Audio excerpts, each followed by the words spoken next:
E o nosso convidado de hoje do Jornal do Ténis é uma grande figura do ténis mundial. Não é português, mas fez muito pelo ténis. Stefan Edberg. Stefan, thank you very much for this moment with you. I'm a huge fan, and I think all the people who like tennis, it's always nice to be with someone that made something for this sport. Do you still you breathe tennis every day or not? Not quite as before, but tennis is still part of my life.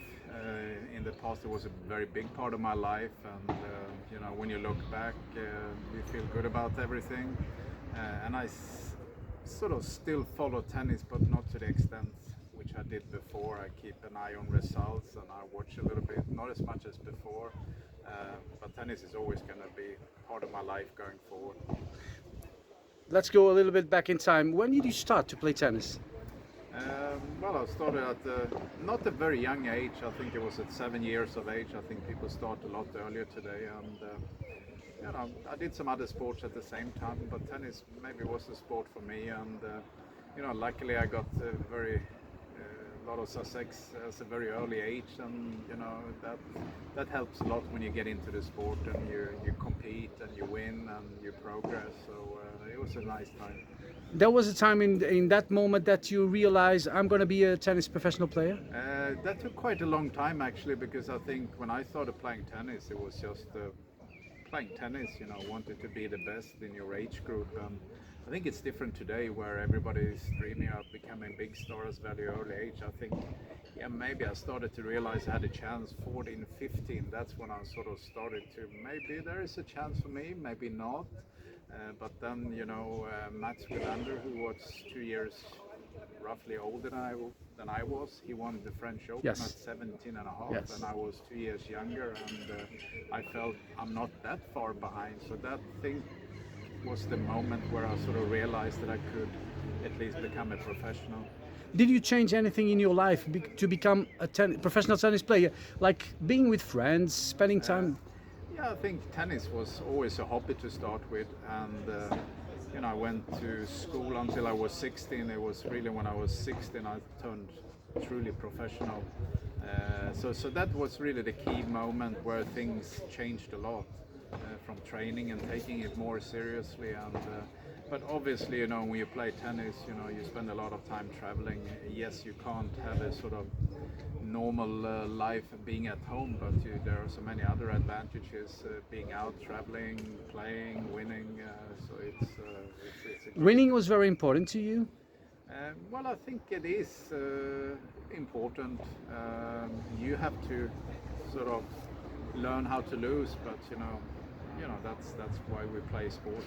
It's about winning, and that keeps you going. But I think overall, when you get to a point, you just want to be the best that you can get. And for me, winning European Championships as a junior, getting into the sort of the real ATP tour, winning my first tournament, you set your goals, and then the goal was to win your first Grand Slam. Once that's done, it's all about maybe trying to get to number one at one stage, which I did. So Yes. yes, there's always been a sort of a steep way upwards, and Always finding new objectives? always find this new object, and time goes so quick. It's not like you look back at all. You just keep going, and you sort of have some sort of strategy. You just want to be the best you can be. You won 9 Grand Slams, twice Wimbledon, twice US Open, twice Australia, but Roland Garros you lost in the final once. Yes, Do you remember that time, and do you still say, oh, that's the one I missed? It's the one that I missed. I still get reminded. Yes, it's a match maybe that I should have won back in '89, and I've said it before. I thought I would get another chance to win the Roland Garros, but it was my chance, and obviously, it was very, very close. But it's not the end of the world. Of course not. In 1990 you were number 1 in the world. There was when you started to play, did you pass your mind that one day I'm going to be number 1, or things just... I think things happen so quickly, you don't really realize it. Once you get on the tour, you get around playing, and once you get to number 1, it's an incredible feeling, because it's something that a lot of people dream about. Very few will get there, and it was a fantastic moment. I still remember it back in Cincinnati, August, and Do you remember the day that? oh yeah, it was in August 30 maybe even. Yeah? So yes, it was a very special moment. After that, tennis is a individual sport, but you representing your country, of course, it's one of the goals of everybody who plays tennis. You won 4 Davis Cup. Was it good to play as a team in Sweden? Absolutely, being part of the team was a great experience, and Davis Cup was very big at the time, and everybody participated. We flew around the world, played matches. It was a fantastic time. At the same time, looking back, I played 6 finals in a row, 6 years in a row. Meant playing tennis from January to December, 6 years in a row. So I think that may have shortened my career a little bit, but at the same time gave you a lot of satisfaction to represent your country. You were not only number 1 in the world in singles, but also number 1 in the world in doubles. Both. It's not very often. There were a few players. Yes, I think that's probably not going to be achieved for some time to come, because everybody specializes in playing singles or doubles, and it's very hard to combine singles and doubles today. So it's something that probably will be in the very few people. I think it's me and McEnroe. I don't know, maybe Kafelnikov, I'm not sure. So that's probably the latest one. And how's it to live with someone that you're going on the street and someone said the best volley in the world ever? Still now? Oh yes, I can live with that. That's probably one of the things that I do being remembered from is, serve and volley, yes. serve and volley, and and it's nice to hear, and it's very hard to play the way that I played today. It would be impossible. I wouldn't even play that way myself. But it was it's an art, it's an art being like watching the best players, Djokovic at the back, never missing the ball, and Rafa with his power, Roger with his touch. So it's That led me to one question. Who's the best? Stefan Edberg. well, I'm just a small part of history, but looking, having had some time and thought, there are a few different players that's been great to tennis, but I think as it is now, I think we've had an incredible generation of players, and of course we're talking about Federer, Nadal, Djokovic, at the same time actually cleaning up everything that's possible. I don't think this is going to happen for the next 100 years. I'm pretty certain about that. It's such a special time. But it was also a very special time when I grew up, with Bjorn Borg, Yes. McEnroe. Was it Connors. your idol? Who was the reference you had? I think to most of Swedish players, Bjorn Borg was my idol as growing up.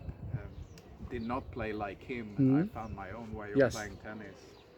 Yeah, but you had a very particular way, but very good, because everybody tried to copy the 7 volley of Stefan Edberg. It wasn't easy, but people tried. Yes.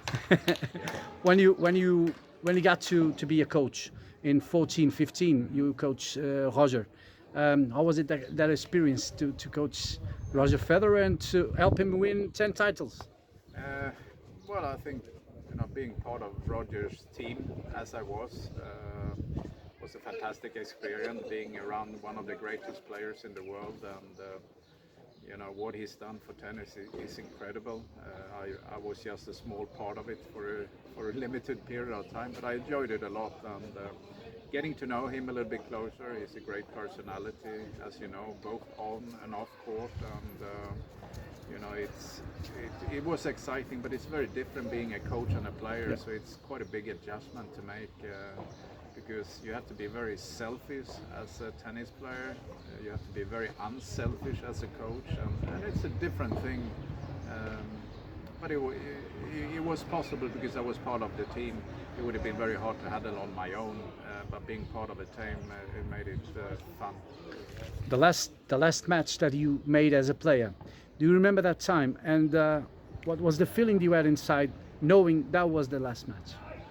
Well, I sort of set my schedule to play the last year in '96, and Yes, it was kind of hard to play that last tournament. I wanted to do better, but you know, I went out in the first round in Stockholm Open, and then I got the chance to play Davis Cup. Unfortunately, I twisted my ankle, Yes. so it was not a fantastic ending in that way. But you know, I think the respect I got from people, you know, playing my last year, and that is something that I always remember.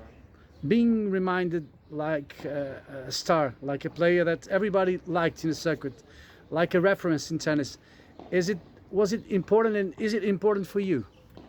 Well, I think it is important being A good person. a good person. I would say, you know, being a good citizen is something that I stand up to. You know, a lot of young people look up to you when you are a professional athlete in any sport. I think it's also, at least for me, it's important to treat other people with respect, and just being fair to as many people as you can, and to understand that you're part of something bigger. You're part of tennis, and you are sort of an ambassador for the sports as well, which I like to be. What advice can you give to a kid who's starting now to play tennis? Does he have to concern about results or about the process? Well, when you're young, you know, it should be more like fun and game. I think it's important to enjoy. I think it's so different from people. I think it depends on friends you have around you. Tennis is good in compared to a lot of other sports, because you get along with a lot of people. You're a small group of players traveling, and you know, you shouldn't take it too serious too soon, but you know, you're going to get to a point where you're 14, 15, 16, maybe when you have to decide if you want to become a professional, then it's a different sort of setting. But up to you 14, 15, just enjoy it, play your matches, tournament, and obviously winning is part of it. And yeah, a lot of things can happen. Stefan, we are in Portugal. How do you went to Portugal? You always liked this country? Well, I didn't know much about it until 13, 14 years ago, and I got invited to play part of the sort of ATP Senior Tour. There was a tournament In Valdelobo? In Valdelobo, so that's really the first time I sort of stepped into Portuguese soil for a long time. I played the tournament in Lisbon, maybe it was played in Estoril back in 1982, 83. But as together with a lot of people, I love this country. It has so much potential, and you know, great weather, great beaches, and great people. And you live here? And I spend a lot of time. A lot of time here. Stefan, it was a great pleasure for me to speak with you, with someone that made so many things for this sport that I love and you love, of course. I have a final question that I do in my program. I just ask people, could you live without tennis? I could live without tennis, but I wouldn't want to. That's wonderful. Thank you very much, Stefan. Thank you.